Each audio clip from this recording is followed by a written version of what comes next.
Hi guys, Colister here with another Namco arcade long play. In this video, I will be playing Exvania, which is a combat game Namco made in the early 90s. I'm not sure whether or not this game was released outside of Japan. I have seen English versions of the game's instruction card while I was on Google Images looking up some art and the game logo to use in the thumbnail. Of course, I freehand draw the art myself on my video's thumbnails because I'm a decent hobbyist artist, as some people have seen for themselves on my DeviantArt page.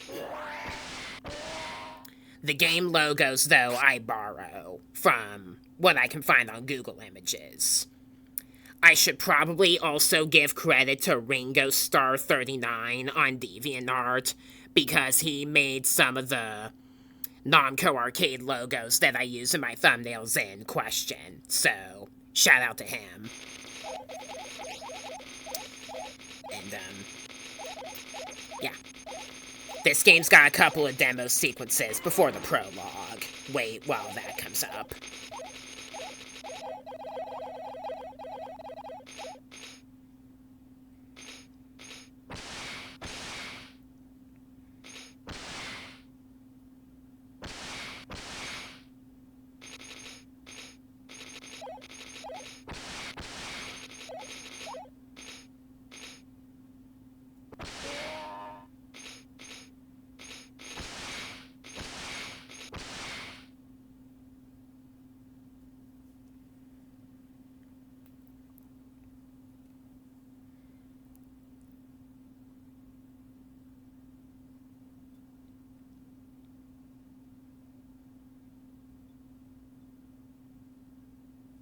Alright, here it comes.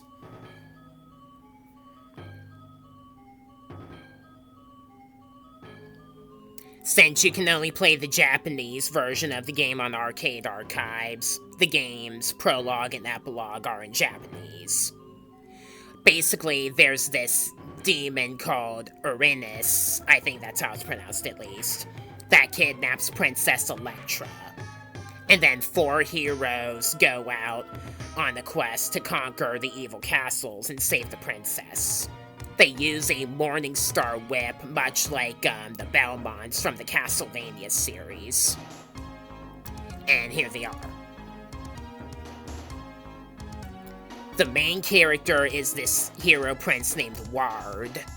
And then there's also Emilio, Charles, and Carl. You can choose which character you want to play as at will in Arcade Archives via the preference settings, and each character has a different ending. Just like I did with Yokai Dochuki, I saved a video clip with the Switch's capture feature of all the characters' endings. So I'll just use Ward in this video, and then after I beat the game, I'll show you the other characters' endings.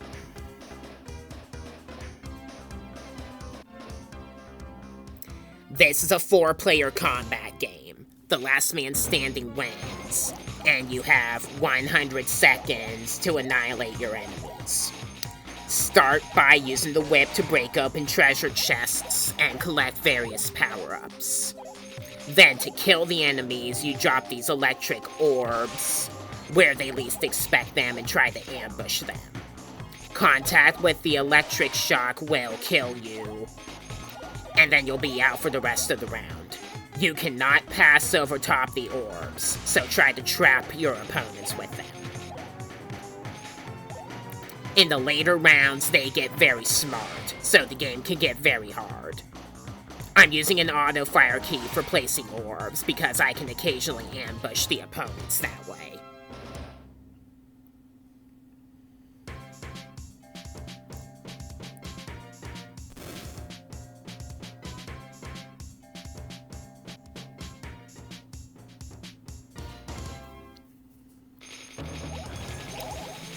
There are several different items in the treasure chests. There are boots, which will increase your movement speed with each one you pick up.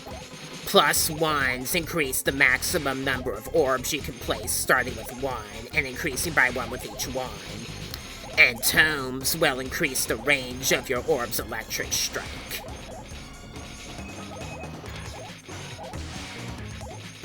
If you place an orb and then strike it with your Morning Star Whip, it'll change color from green to yellow to red, and each color will have increased range. If you strike a red orb, it'll detonate, and the orbs that are directly next to it will detonate along with it. Be careful not to get killed with your own orbs.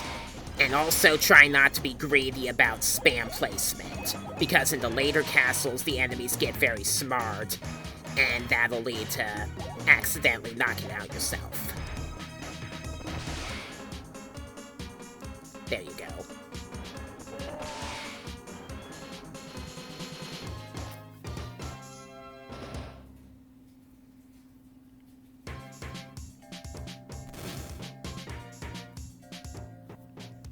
Every third room in every castle is a dragon room. You can kill the dragon to get a plethora of different power-ups from him. There are also power potions and death potions. You see Emilio got a power potion, which temporarily protects you from one strike with an electric orb.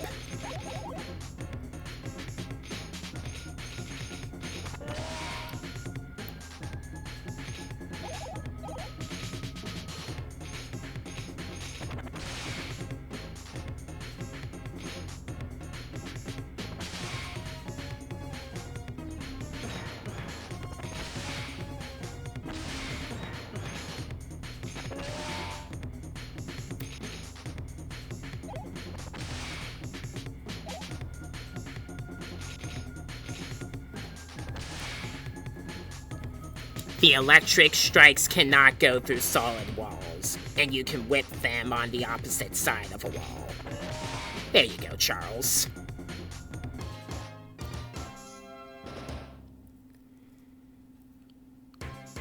You can keep the button held down to skip through the results intermissions quicker. And there, Ward conquers the first castle.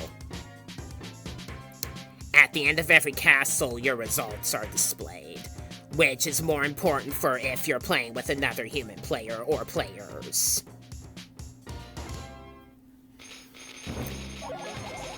If you lose one of the rounds, you keep going until you win 3 within one castle or lose all of your stocks. And the game also has the option to continue if you fail.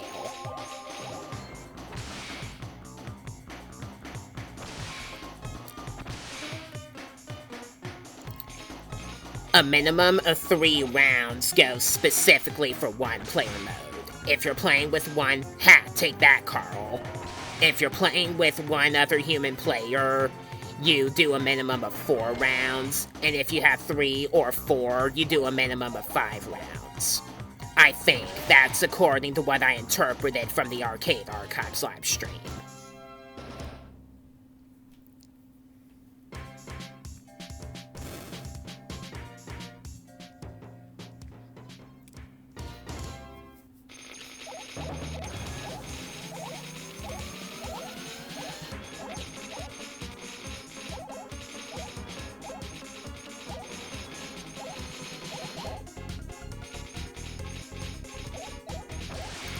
The electric strikes can go over tiles of lava or water, as opposed to solid objects, so you have to be particularly careful of where you place those orbs.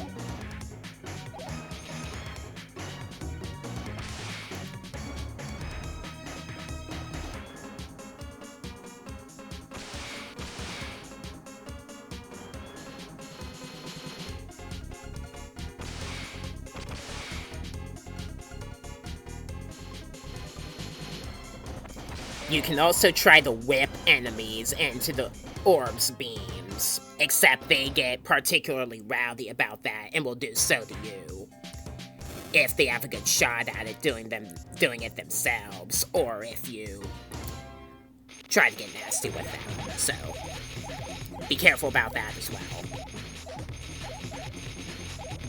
One of your best bets would be to simply ambush them and try to be smarter than they are. Occasionally, there will also be special flags. Once they land, picking it up will get you an extra life, like they do in Exvania and several other Namco arcade games.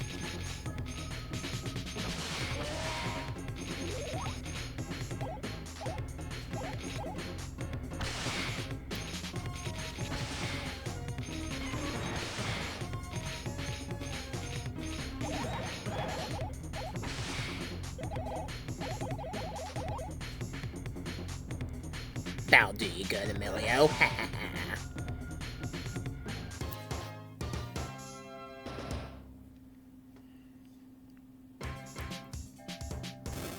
So we've conquered the castle of Broiling. Keep the button held down to skip through the result page quicker. Now we're in the castle of Spring.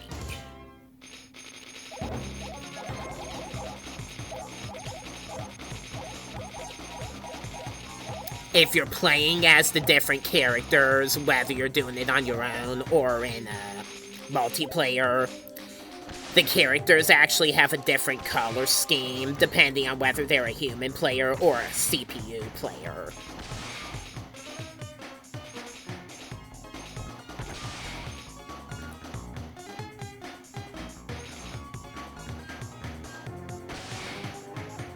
Like, you may have noticed that Ward was a completely different color in the demo compared to what color he is in the game since I'm playing as him. This is true for the other three as well.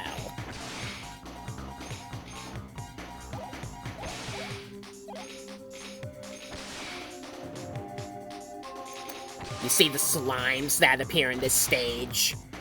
Contact with them will trap you or bounce you back. You can destroy them with your whip or your orbs. Remember that only the lightning from the orbs and dragon's fire can destroy you. More about the dragon's fire in a little bit. And once you get down to like 40 seconds remaining, death will come and attack one of the characters, significantly reducing their movement speed. If it does it to you, you're in trouble. And if it does it to one of the enemies, you're in luck. Alright, moving forward.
Ha! There we go.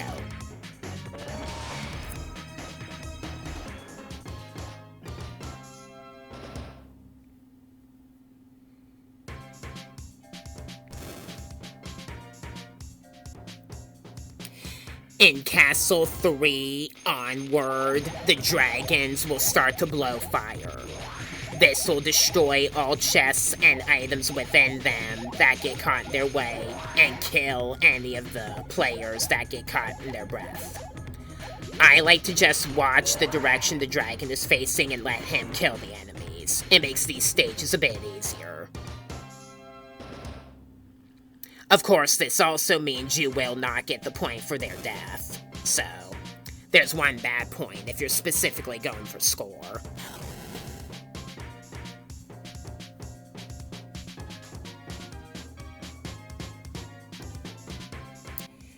Castle of Magian.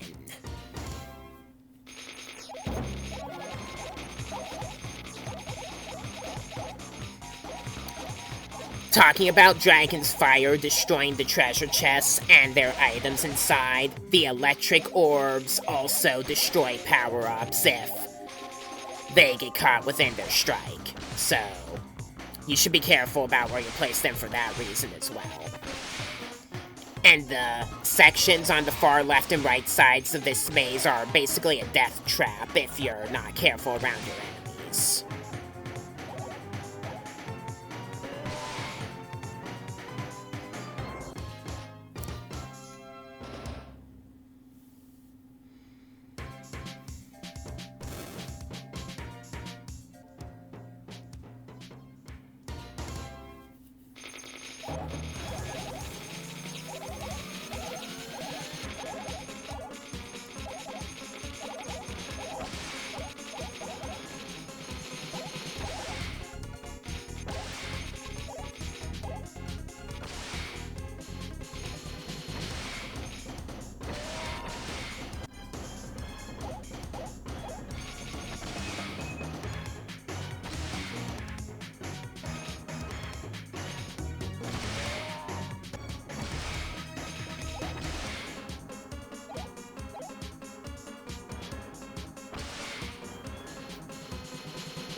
There you go.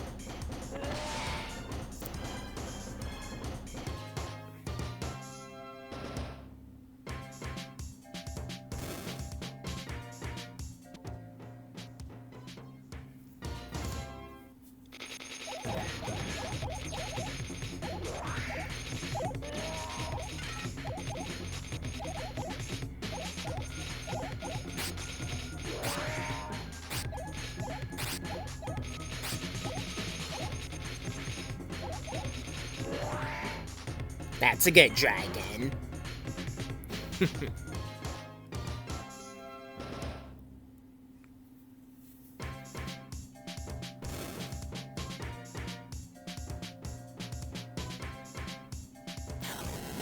Alright, halfway point of the playthrough.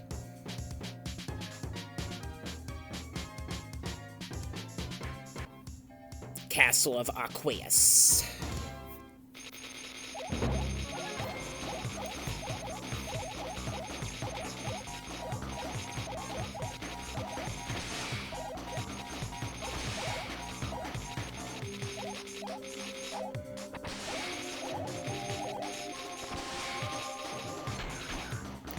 Lots of slimes here, so you gotta be careful.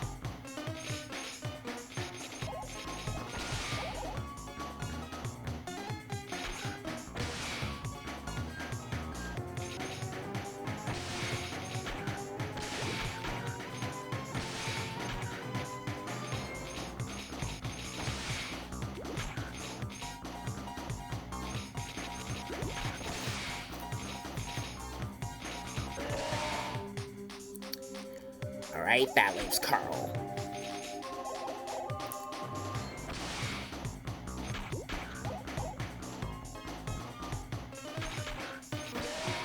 Got it.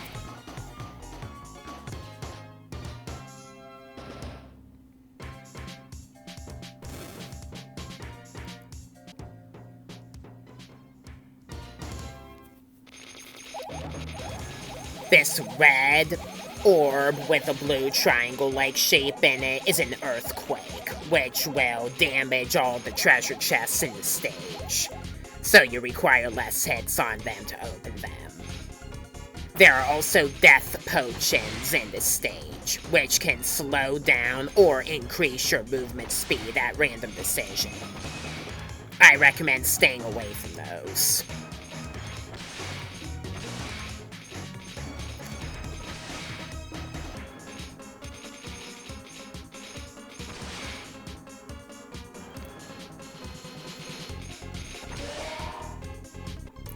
Gotta get Emilio still.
That's what you blood beeples get for making the dragon mad.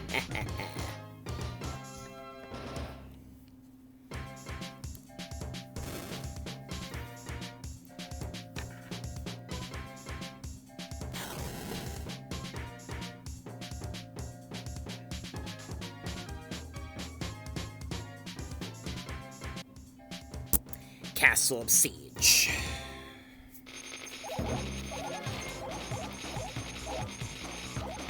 So what if I got a death potion?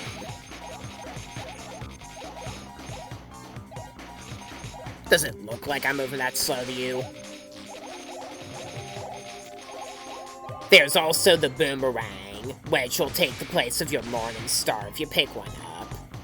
And while it does travel across the whole room, which can make it easier to hit treasure chests at a distance, it also slows down your rate of physical attacking.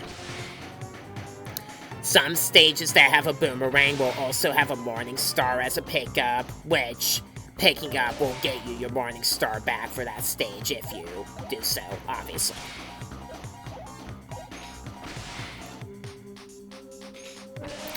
That was pretty poor maneuvering, Charles. I mean, you could easily have gotten out of that if you really wanted.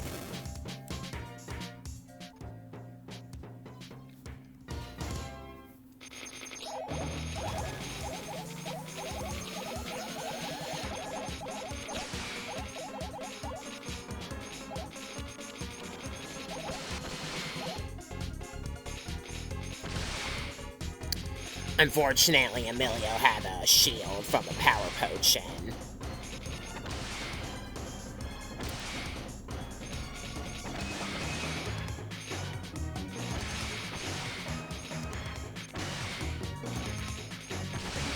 Yeah? Huh.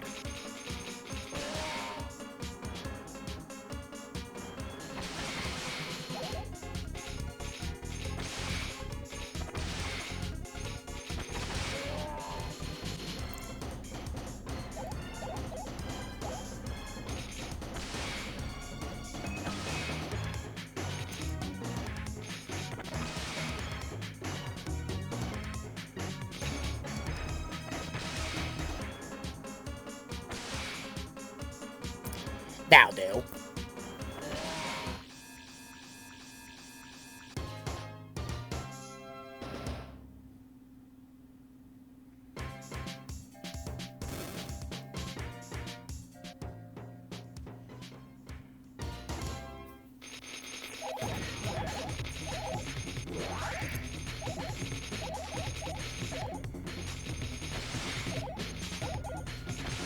I got a boomerang again.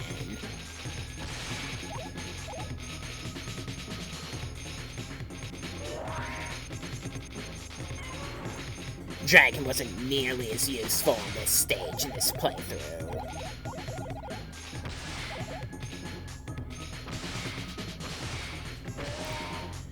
There are also wizards, which can cast different spells that'll temporarily stun you, so be careful of them. See what happened? I was incapable of moving shortly before Emilio placed his orb there. There, I ambushed him.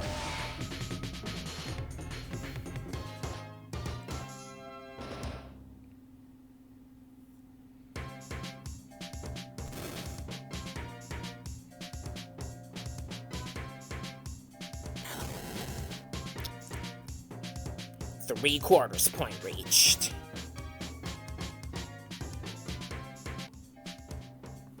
Castle of Undead.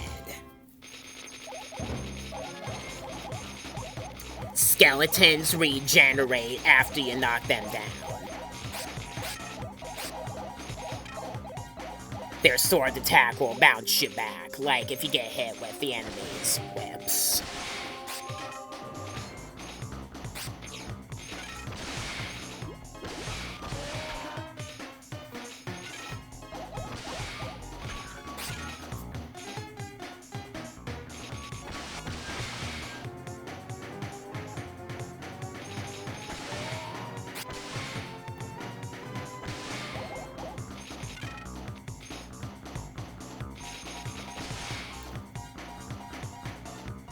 Cornered.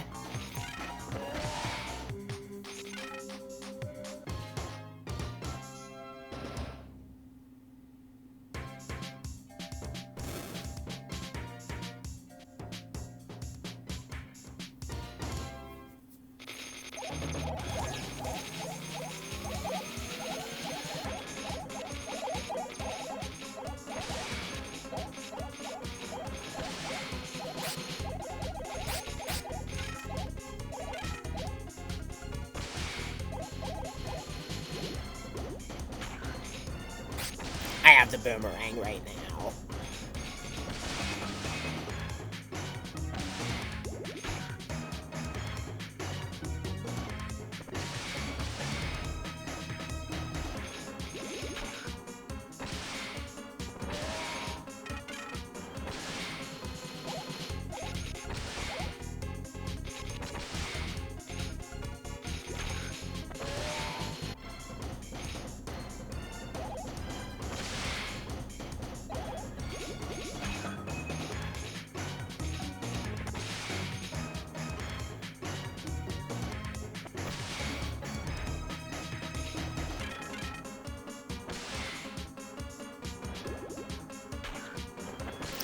Thought slime holding me in place would put me in danger. No.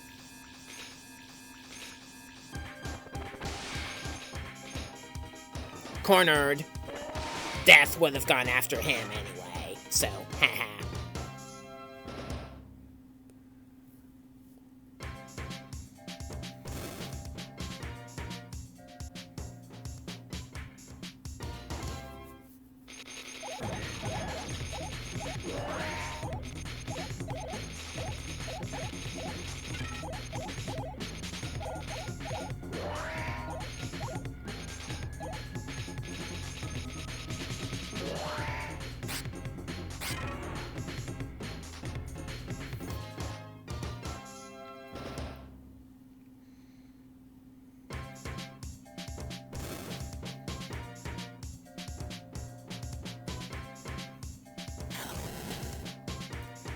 So, one castle left to go. The Castle of Darkness.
Well, at least we cornered the Emilio. There we go. Looks like I cornered both of them.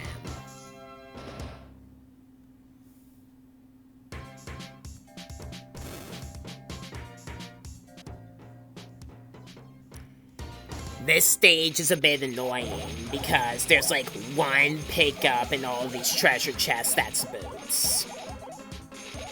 So you can't really increase your speed here viably.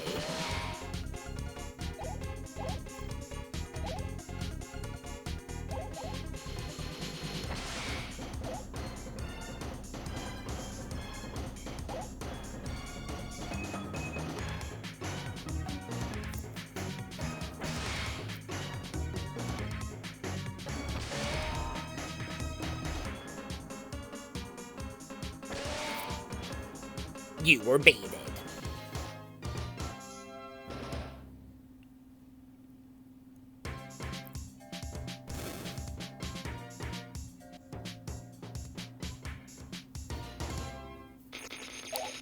We got an additional dragon in this one.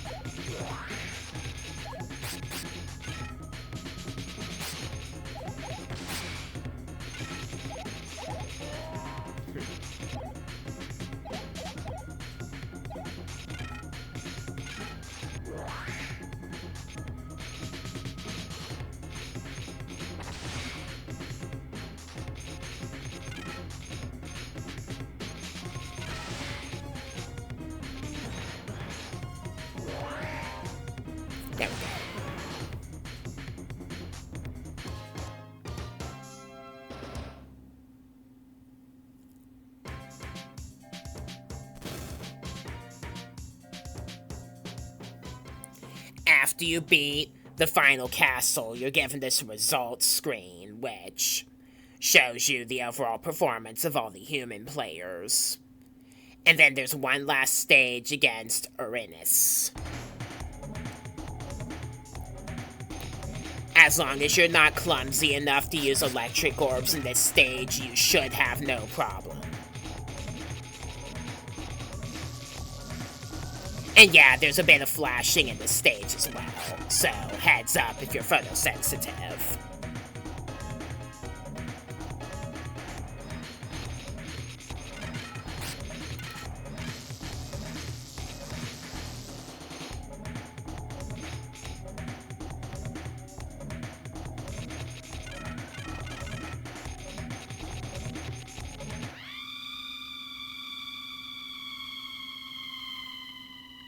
Then after you destroy her, the seal breaks, and Princess Electra is rescued.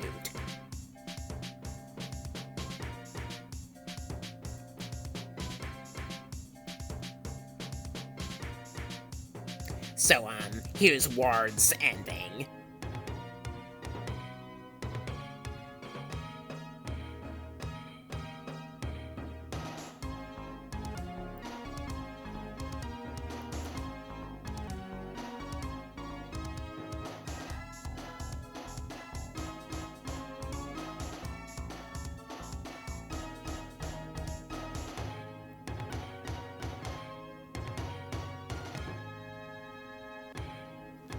Ward's ending, as you can see, is well established.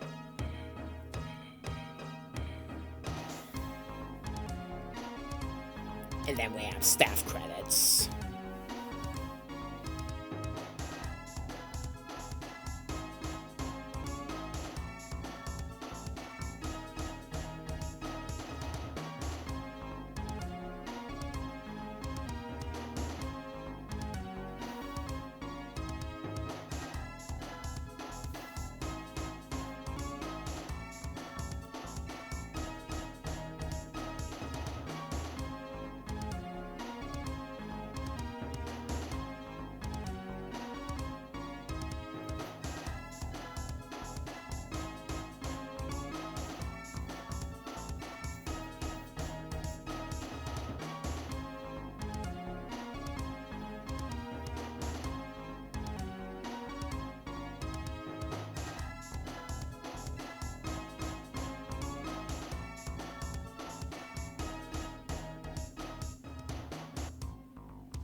Alright, here's video clips I saved of the other 3 characters' endings. This is Emilio's ending.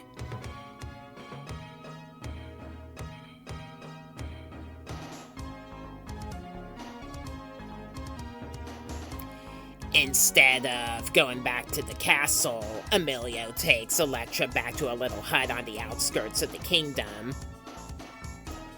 and just have a little moment together. Pretty laid back ending. Here's Charles' ending.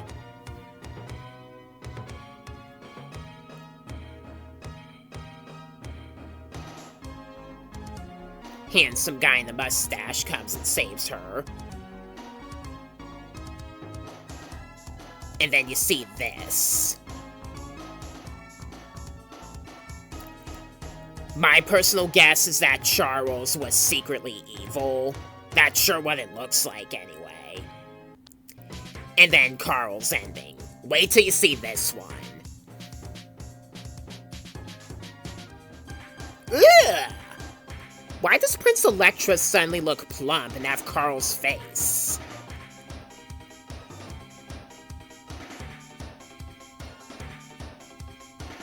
It's like, it wasn't the Electra he was expecting at all.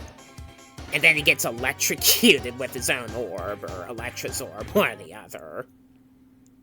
So we have a good ending, a calm ending, a bad ending, and a funny ending, depending on what character you're playing as. The game itself is also really neat. It's kind of a combination of Castlevania and Bomberman. And yeah, this was a cool game. I like this. I'm glad that this was able to come to arcade archives and internationally. So, as you may or may not know, I love Namco Arcade and have more than 40 of them in long play form on my channel, so check those out. And also consider subscribing if you like some games like Pokemon, Retro Nintendo, Mega Man, or Crash Bandicoot and Spyro, because I like those as well and want to play and talk about them as well. So, until my next upload, I am Crolister, thank you for watching, and I will see you in my next video from here. Bye.